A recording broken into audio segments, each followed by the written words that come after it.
This is a great opportunity for us to share some ideas and give you folks a chance to ask some questions. So thank you for joining us today to discuss our budget and policy goals for the 134th General Assembly. We're going to provide an overview of what we believe to be the most pressing issues in the upcoming state budget.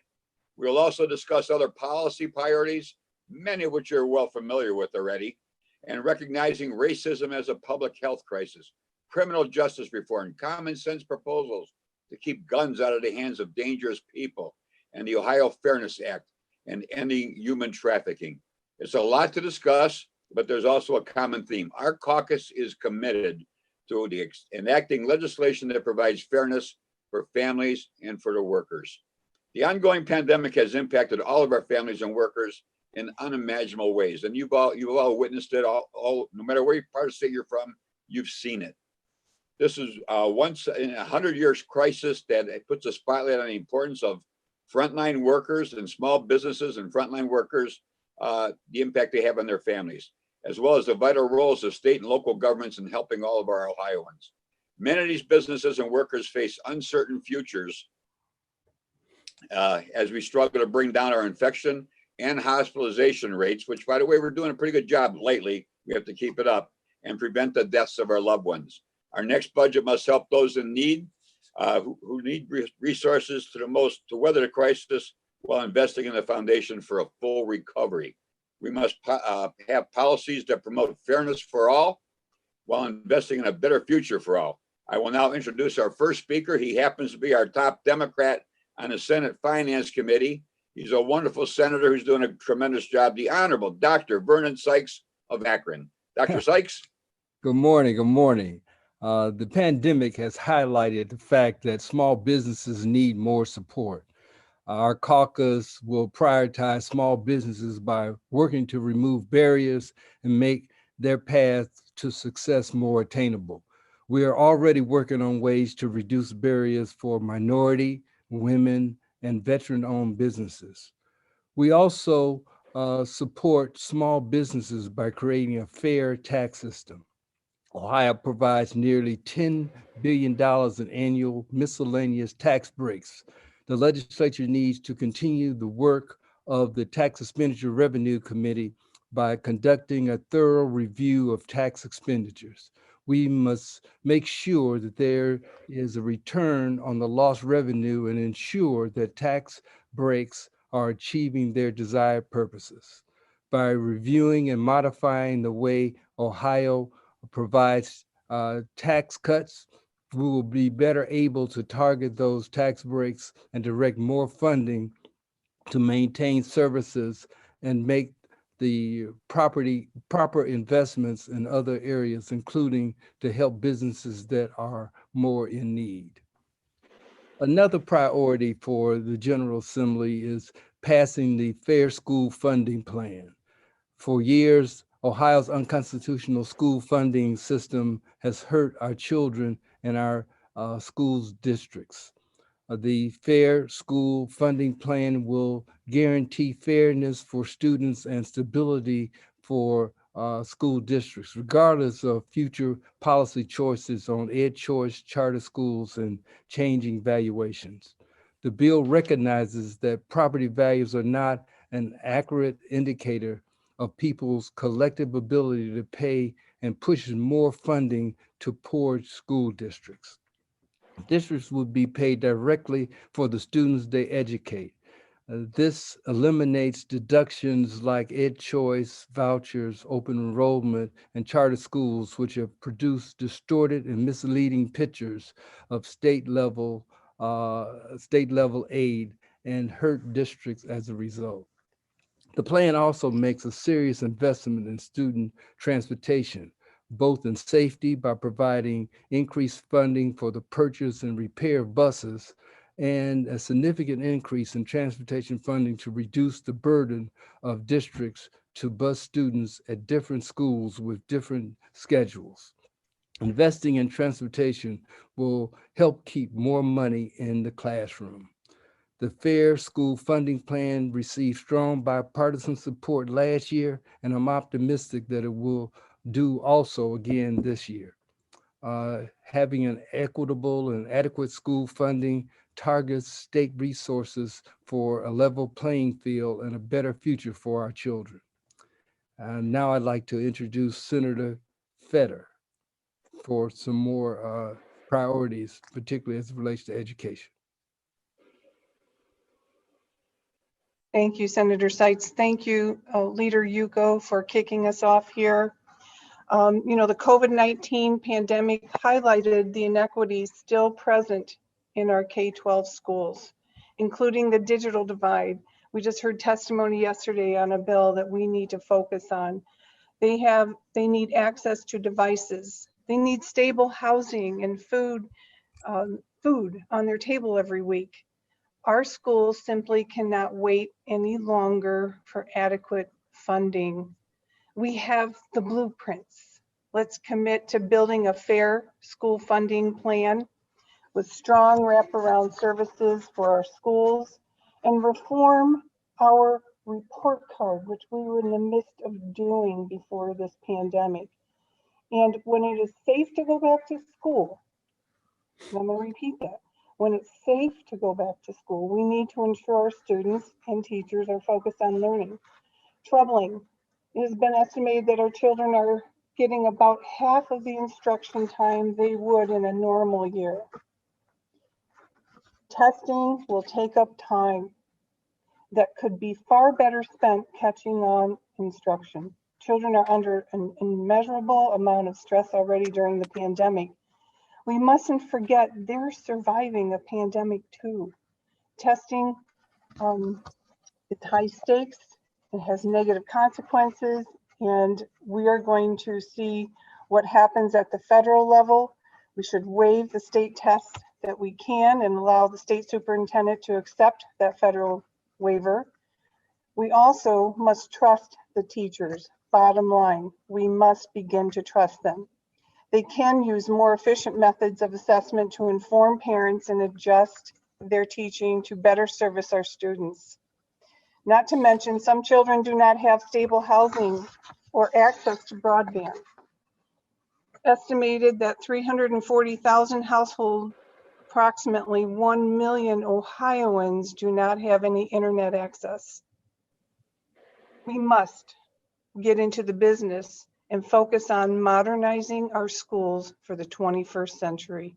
My hope is that we begin to do that in this budget.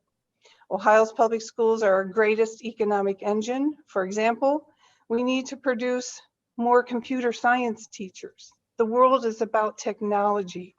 Today, in preparing our students for tomorrow, will be our success, not only our success, their success. And broadband access has become a requirement for Ohio's children to access quality and equitable education, which is a basic right. Relying on hotspots and free Wi-Fi at McDonald's just isn't going to cut it for our communities, our families who look for the future to have a family, survive that, and have a future. Our broadband should be our fourth public utility. We must make bold investments in our infrastructure. We know access to high-speed internet is more than limiting our families in the urban and rural districts. We all have so much in common when we look at that issue. So we need to really put the focus there. It needs to be fair. There shouldn't be politics involved or people who want to make a profit. And I think that our team here will truly hold people accountable for that. So the world becomes more reliant on technology. We need to close the gaps of technology with broadband access and continue providing that equitable education for all. So thank you so much. I would like to hand it over to my good friend, Nikki Antonio, and she's going to talk further on our priorities for the budget. Thank you. Good morning to everyone who's on the call. Thanks for joining us.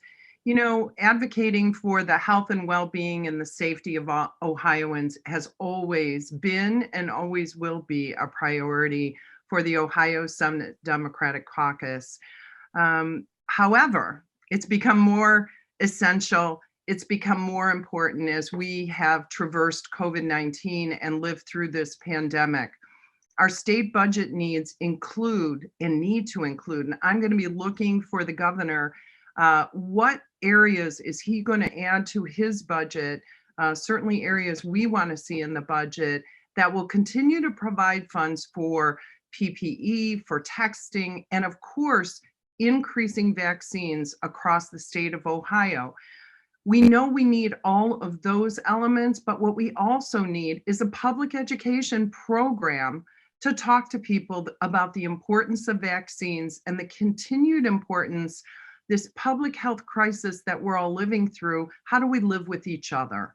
And the way we live with each other is by wearing masks, doing all the things, washing our hands, keeping separate. Now, add to the list getting a vaccine. And so that public education program really needs to be in high gear this next year if we're going to move towards rebuilding and recovery from COVID-19. Maintaining levels of Medicaid coverage with no reduction in funding is also going to be critical. We were able to add women who have children, so the new moms in our state could maintain Medicaid coverage for the first year.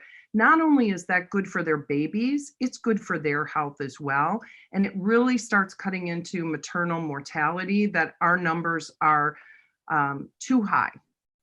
And so we hope, in addition to the Medicaid lines that are in there now, that they will maintain and not be deleted as we go forward, because now more than ever, there are way too many people who really depend on these funds for their healthcare coverage. And if they're healthy and if they have routine maintenance healthcare, it also costs the state of Ohio less in the long run. Mental health support and addiction services also need to be provided for, especially during this time, because we've seen an increase in the necessity and need for people to access services. Some of our overdose rates have never been higher than they are right now. Through the opioid crisis continues, even though it's not on the front line, on the headlines of the paper, it is still something that we need to invest the resources into to help people recover from addiction. And the last thing that I want to address that we hope we will continue to advocate for, we hope there is some room in our policies and procedures going forward that our committee hearings will be streamed virtually and that people will be allowed to come and testify. There's been a movement of folks asking for this. We think it's part of good government and an open source to government in a time of COVID where so many people can't come to the State House because of their own health concerns. It's a time when we need to use technology to open up government so that all people can participate. As we're looking for fairness, we need to see it and apply it to the people that we serve as well. And with that, I will turn it over to my colleague, Senator Maharat. Thank you. Thank you, Nikki, and good morning to those joining us today. Since the Great Depression, Ohio has promised to support local governments with a share of state revenue. However, the legislature has been failing to keep that commitment. Instead of increasing assistance to help local governments deal with the opioid crisis, the General Assembly has chosen to instead continuously cut the share of the local share of state revenues. Now, prior to the fiscal year of 2012 to 2013 budget, the local government fund received about 3.68% of state revenues. Then by fiscal year 2014, the distribution had been reduced to the current fixed 1.66%. The local government fund did not receive, or excuse me, they did receive a temporary increase for the fiscal year of 2021 to 1.68% of the general revenue fund distributions, and other sources of local revenue have also been removed or reduced, including the elimination of the estate tax, which mostly supported cities, a narrowing of the sales tax base, and phasing out of other reimbursements, such as the managed care organization tax replacement. So it's estimated that Ohio's local governments have lost over about $1 billion a year in state aid that's also adjusted for inflation, and this is not sustainable. These reductions were to support local tax cuts, but the tax burden has simply shifted. With less support from the state, local governments are forced to cut services, and when there are no cuts left to make, they have to raise taxes on the local level. This places a huge burden on already strained local governments, which pay a big part of a role for essential public safety, courts, public health, human service programs that protect children and the elderly, public transit, domestic violence recovery services, parks, and many other basic day-to-day governmental services. Now, more than ever, we need to support local governments since they provide the frontline response to COVID-19. At the very least, we should restore the local government share back to 3.68%. Local governments play an important role, and we need to treat them as a partner with the state. With that being said, I'm going to pass it back over to Leader Yuko for our next portion of our conference. Thank you, Senator Myrath. And I'd like to introduce our next speaker, which will be Senator Cecil Thomas from Cincinnati. You know, a former police officer. He knows firsthand the devastation that guns in the hands of the wrong people can cause. So, Senator Thomas, I'll turn it over to you.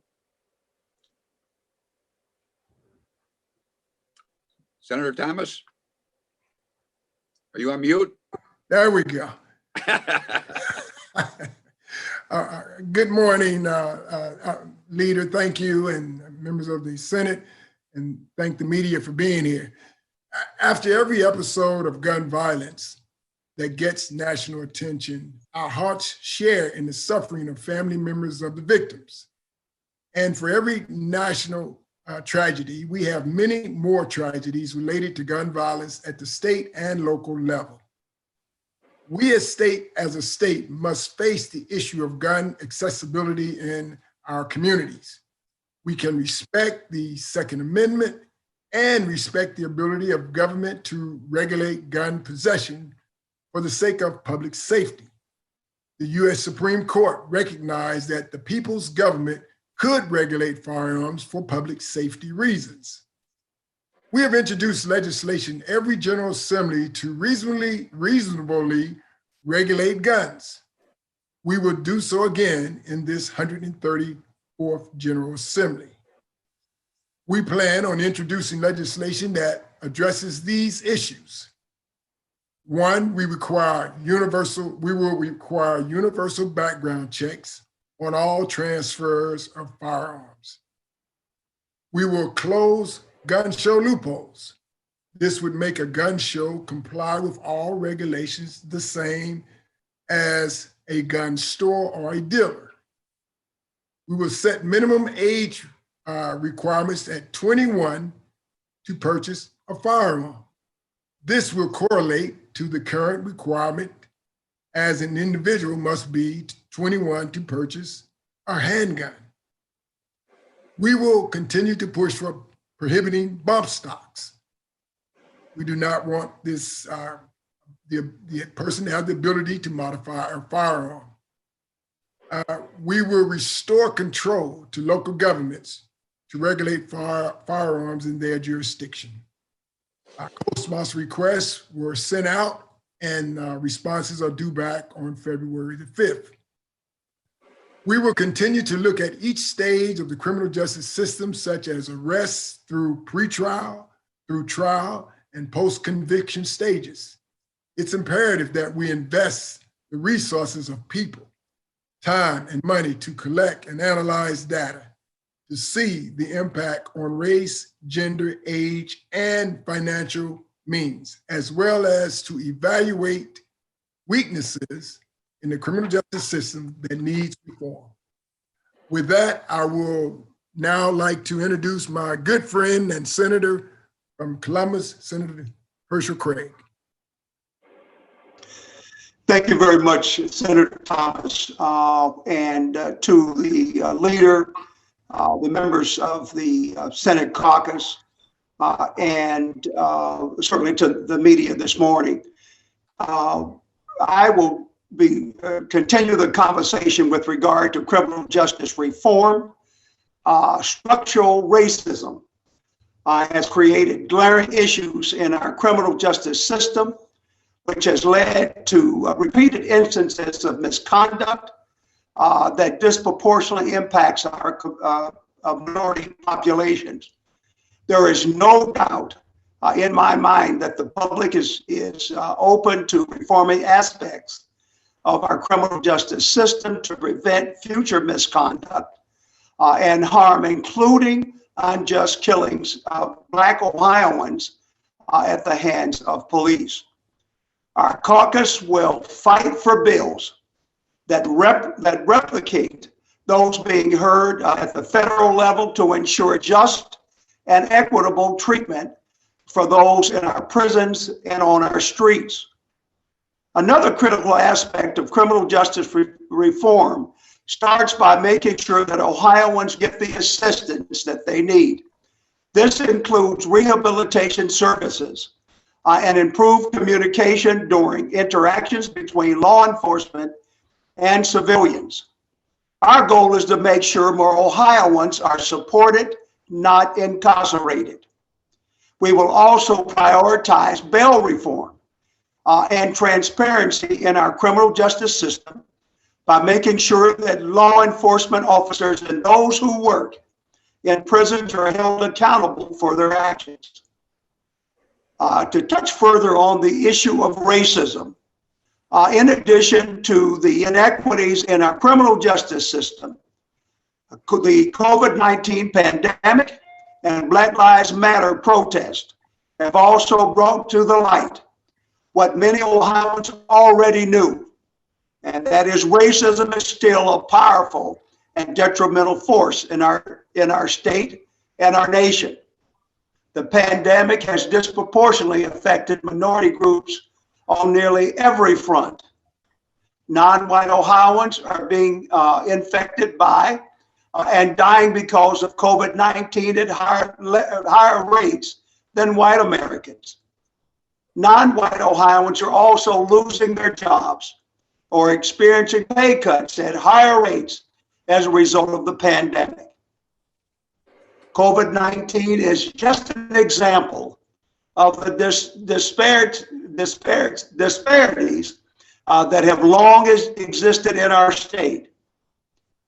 Black Ohioans are more likely to have diabetes or other long-term conditions.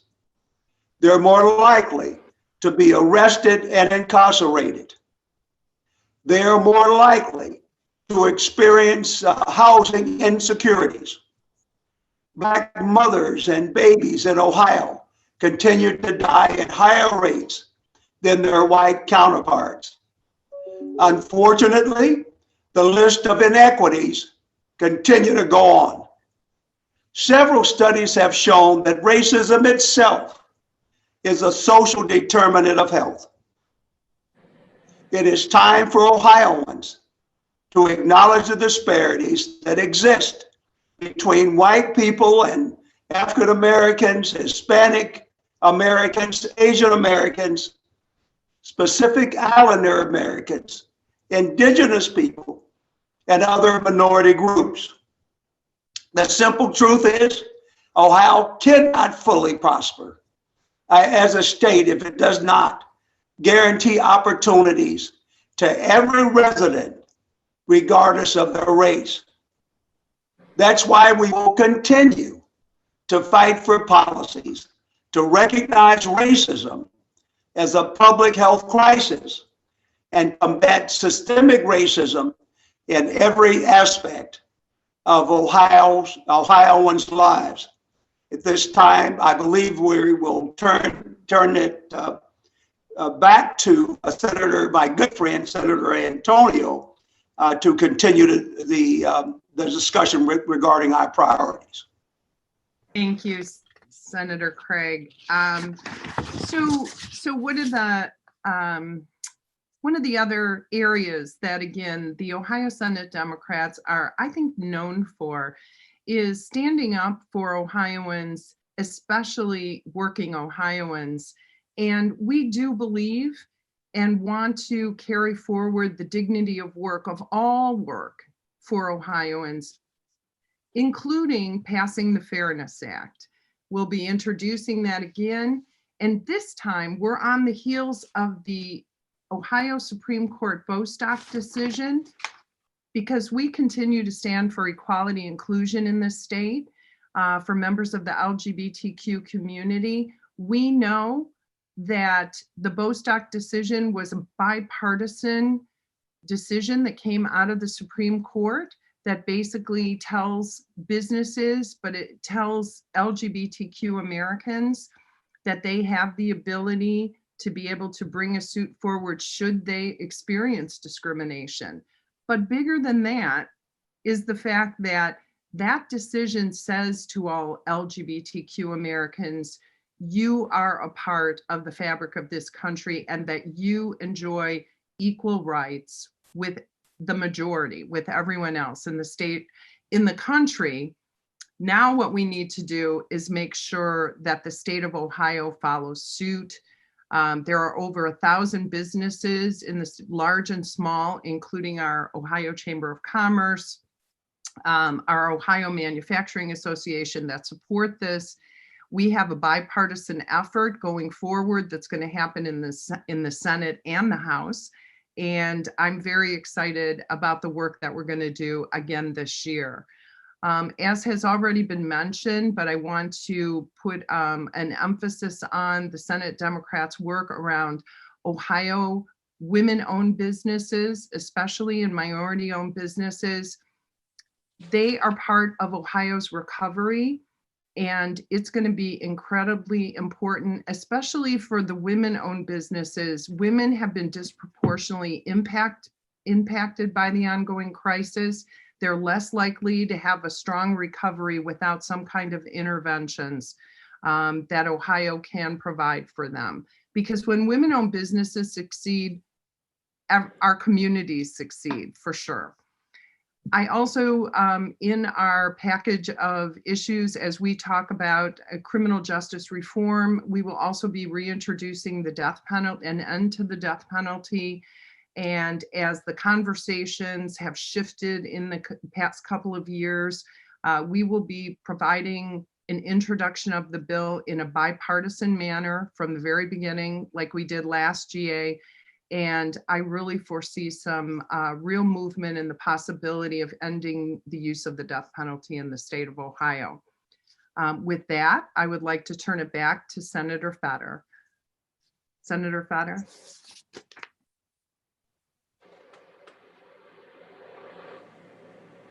Thank you, Senator Antonio, and thank you all the senators. You've really helped, I think, focus us on the work that we're doing for the state of Ohio, and I am grateful for all of your work.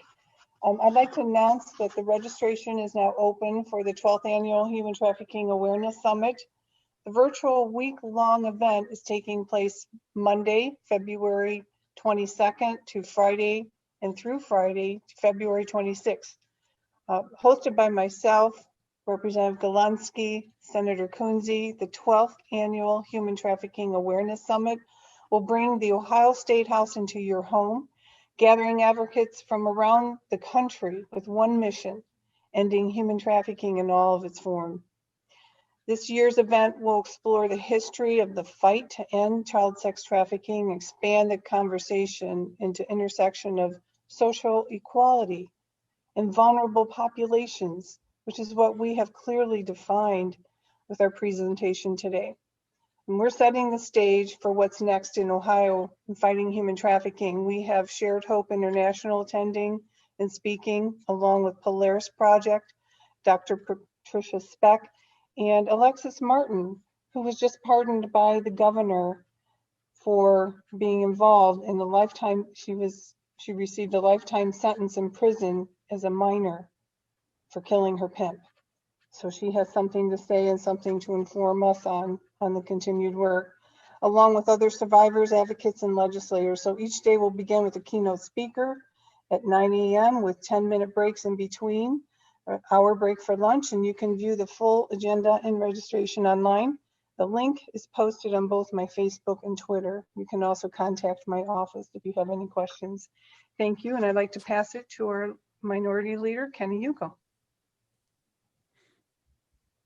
Thank you very much, Senator Fetter. Well, thanks everybody for joining us today. Before we take questions though, I just want to briefly address two issues that we didn't touch on yet: election reform and the environment. While Ohio did not suffer from some election controversies that impacted other states, we do have some work to do to make our elections fairer and more accessible. We need to streamline voter registration by creating automatic voter registration options and increase the number of drop boxes allowed per county so voters can have a secure options where they can drop off their ballots. We look forward to working with all parties to improve elections.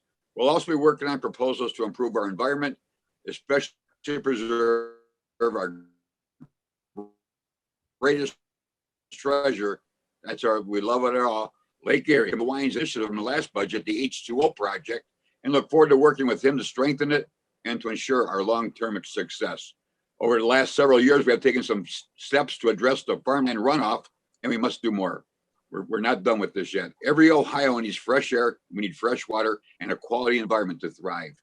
We now face many pressures, and we must be sure to address all these issues that impact the quality of life for Ohioans. Our commitment is to promote fairness for all families and workers, and we look forward to working towards that goal. Now, ladies and gentlemen, you can see why I'm so proud of our Senate caucus. I love our members because they're committed to improving the quality of life for every single Ohioan. Every single Ohioan is in their thoughts and prayers and efforts to make sure that we have good legislation proposed to improve the entire state of Ohio. I'm very happy to start taking your questions now, and we're here to answer your questions if we can. Thank you. Question one.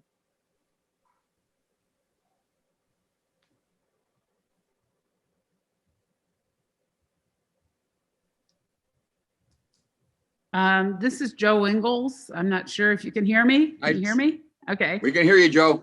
Okay, great. Great to see all of you, by the way.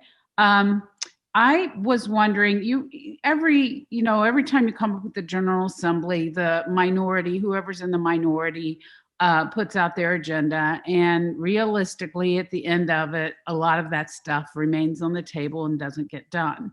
However, a lot of these ideas you're talking about are pretty popular. If you look at polling, they're pretty popular ideas. And when they don't get addressed, or they get addressed and get shot down, do you think that you're going to change your tactics now that we've got in Washington, D.C., you've got, Congress and the White House is controlled by Democrats?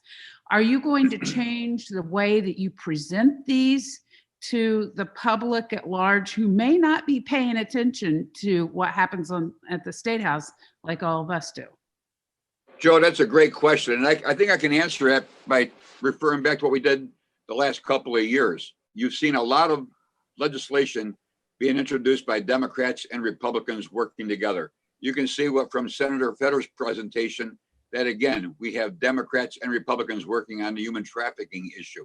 There are going to be some issues like abortions and gun legislation that's going to be very bipartisan, and I don't know how we can make an impact on it, but we're not giving up.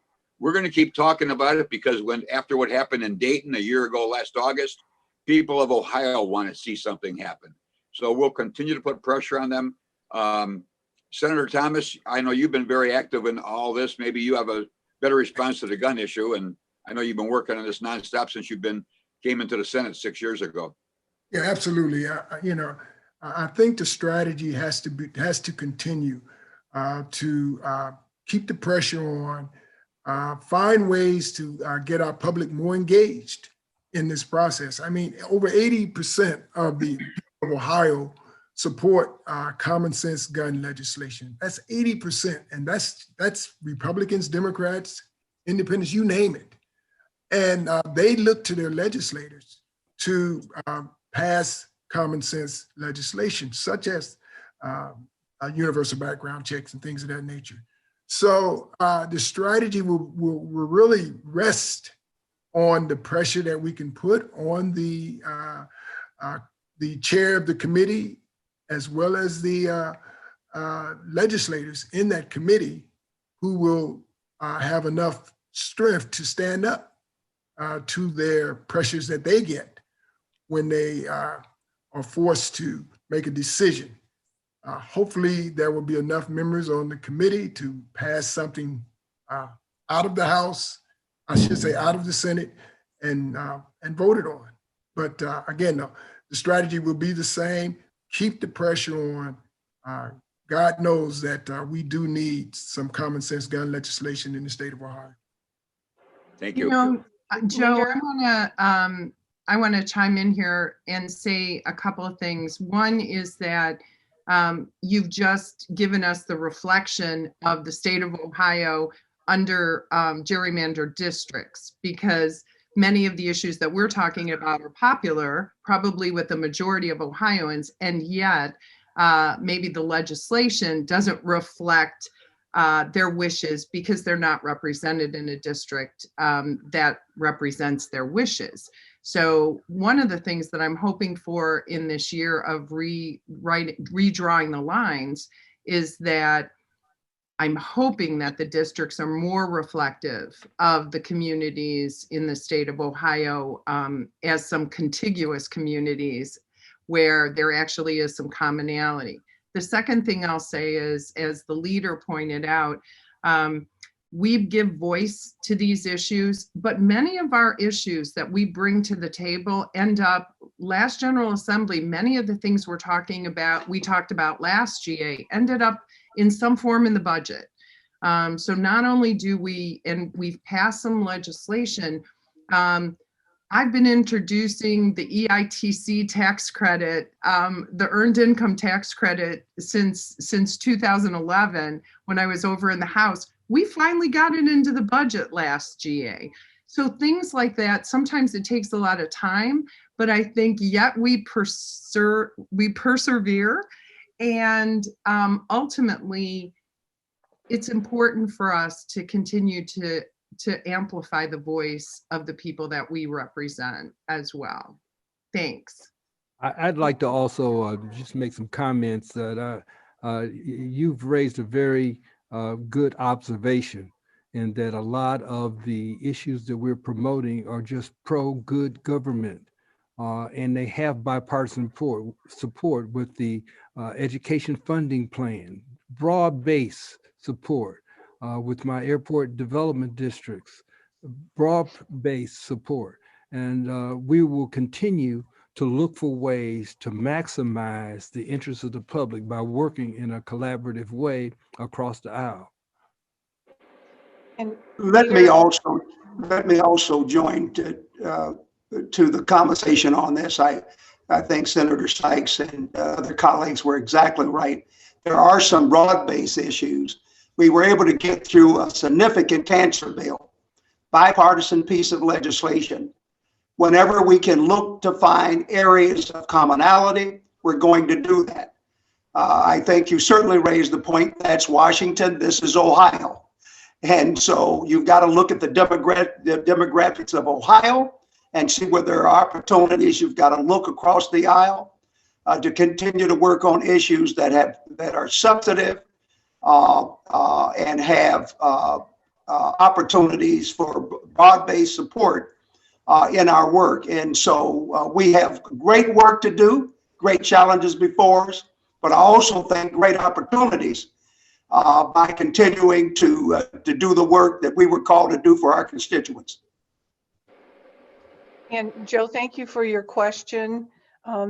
You know, with the human trafficking issue we've been working on for 15 years, many people have learned how government works through that process, but they've also identified a lot of the issues that we as Democrats lay on the table for solutions when we look at the vulnerabilities of what makes an individual vulnerable to be trafficked. And by the way, there are about 40 different ways someone can be trafficked. So through this process of working bipartisan, and my colleagues have also mentioned all the other great areas we've worked in a bipartisan manner, we look for that common ground. We've got a lot of people that are joining our effort through the advocacy folks who join us on our efforts. So we're building the support, and we have overwhelming support by the majority of Ohioans. And we're hoping through the efforts that we do as a collective body of Democratic senators that their voices will be amplified, their voices will be heard. And, you know, my passion is public education as a solution, and Senator Vernon Sykes is on point. You know, we're so close. We need to finish that job. So important to our economic recovery. And all these pieces fit into what makes a good community. And Leader Yuko has really wrapped that up beautifully. But yes, your observations are correct. You know, we will continue to fight and look for that common ground, and we chip away at it. We chip away at it, and we never give up. So thank you for your question.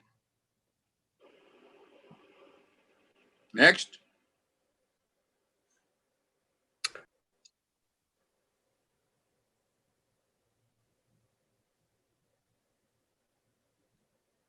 Mike, are you on mute? Hang on. Can you hear me now? All right, now we can hear you. Hey, I'm here. Hey, Mike, what's going on here? Sorry about that. Just wondering, you know, with the new dynamic, with the new Senate president, how that impacts your pursuit of these goals, and also having lost a seat last cycle, does that have an impact on your negotiating power trying to accomplish some of this? Any thoughts on those? Thanks. Well, you know, Mike, I don't think that the loss of a member is going to impact us that much. You know, we had a pretty good working relationship with the Senate president last two General Assemblies. I fully expect we'll have a good working relationship with Senator and President Matt Huffman, which helps us tremendously. And I'll be very honest with you, it doesn't hurt having a new president in the White House. He's more in line with our way of thinking. I think we will see more positive press towards some of the issues that we'll be promoting and less negativity. And I think that will go a long way. And I'll let our other colleagues chime in on that. Yeah, Senator Thomas, you know, every new General Assembly, there are new minds that come to the table. In every committee, you have fresh new ideas and fresh new thoughts. I'm going to be looking to hear from the new president, his ideas, his thoughts. I will also be looking at the chair of the committee that addresses these gun issues, and as well as the members.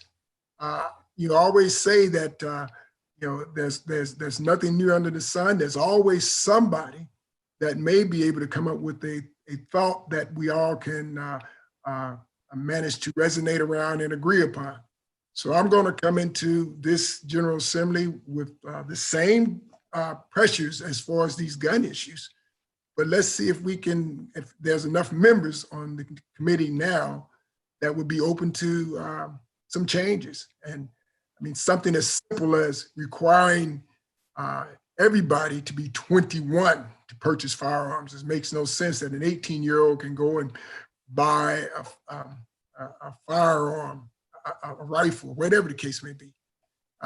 So these are the kinds of things that coming in with an open mind and see where we get. You know, and I'll just say, Mike, one of the advantages I'm looking at all the members here, one of the advantages is that all of us have served with President Huffman previously, some of us going all the way back to the House. So there's definitely a relationship. As someone steps into that leadership role, you get to know what's important to them, what kind of how they'll lead, if you will. But I'm very confident because we have had the consistency of Leader Yuko coming back, that the relationships that we have with our colleagues, including the new Senate president, will carry through. I've really found the Senate chamber to be very collegial. People talk to each other across the aisle. We're already talking to each other about joint sponsoring bills. And seeing where our common agreements are and where we can work together. So I'm looking forward to this new General Assembly, but I think we will be in a good place to be able to forge some compromises and just do some good work together when we can, for sure. I have been afforded the opportunity to work real closely with Senator Huffman, our new president, on redistricting issues. That's a very controversial subject. And we have worked extensively on that to provide a fair plan for both the state legislative districts and the congressional districts. So I see him as a person that's fair and committed to trying to improve the overall process. And it's been some signals already from him. He's created a new committee on small business and economic development, and that just so happens to be one area that we have prime interest in. So I think we're going to be able to work together to get some things accomplished. Mike, this is Senator Craig. Just very quickly, I tend to certainly support much of what my colleagues have said, actually all of what they said. But I know for me here in Columbus, having served on Columbus City Council and its impact, because much of our work is so inextricably linked. Certainly the local government fund and its impact thereof, and the work that we do in the legislature, other very significant issues regarding our work. So I start out with a clean slate. We've already we've have legislation that we've introduced that we have bipartisan support on. And so again, my position is, as the leader said, there are some very complicated issues that are controversial that will need to come in with our core values, but be willing to work with others. And we have work to do, but I'm looking for the opportunity to serve the people that put us here to do the work that they've called us to do, whether that's around issues of health, healthcare, affordable access to healthcare, jobs, and with a livable wage for families and for families. Certainly the issue of education is paramount and very, very serious. And so we start out now looking to get the work that we were called to do.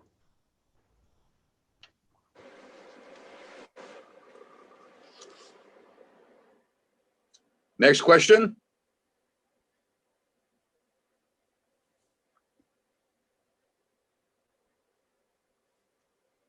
Can you guys hear me now? We can hear you. I wanted to ask a little bit about the public education portion. Are you guys talking specifically about the hopes of perhaps putting 305 from last General Assembly or the framework of it into the budget directly, or pieces of it? I guess what are you hoping to accomplish with the budget as it relates to school funding? I'll let Senator Feder and Senator Sykes handle that one. Thanks. Oh, I know there is, and I'm involved with the advocacy for this plan, and there's emphasis being placed right now. Separate bill will be introduced in the House, and with the idea of eventually getting it approved through the House and then adding it to the budget. So when it comes over to the Senate, it would be included in it. We are making a request to the governor that possibly to have some considerations for our request to have it in the governor's version, but to at least notify them that we are strong advocates for the new funding plan.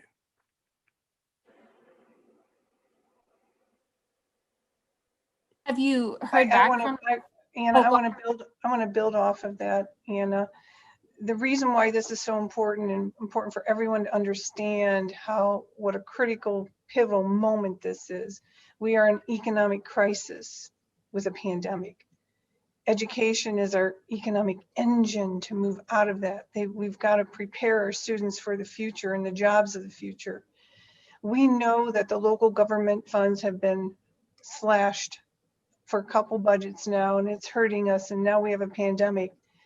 These public schools cannot keep going to the local property tax owners to fund our children's education. It is the state's responsibility. We've known that with 4 Supreme Court cases that says, legislature, you've got to fix this school funding formula. It's here, it's now, you can't keep punting. And these elements that were put into that 3-year plan with everybody at the table included wraparound services. It included broadband.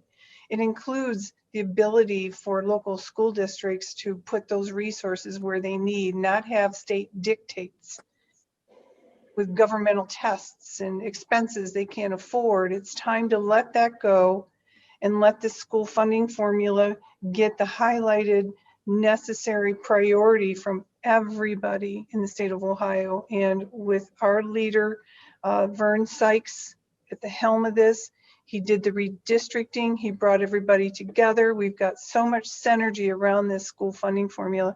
And that is our future. That is our future for everyone. And it's not, we can't play with it anymore.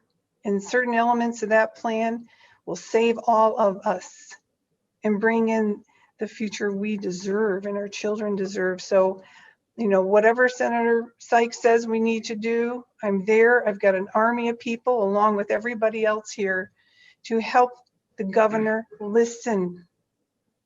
This is so critically important. And that'll be the focus of what I do in this budget, is just try to organize those voices and those voices to be heard. But Vern Sykes is the man that can help get that job done for us, along with our, you know, House members and the whole coalition around the state that put that plan together. Can I just ask a quick follow-up? You said you've reached out to the governor about putting some of this in his plan. Have you heard anything back from him? We are reaching out to him. We have been approaching you first with our ideas, but we're also reaching out to the governor.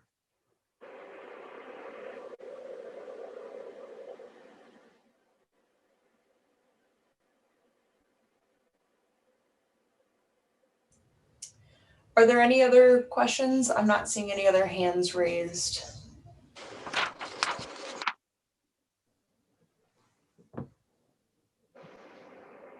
Well, if we have no more questions, first of all, I'd like to do is thank everybody for joining us on this press conference. We really appreciate your time and your energy.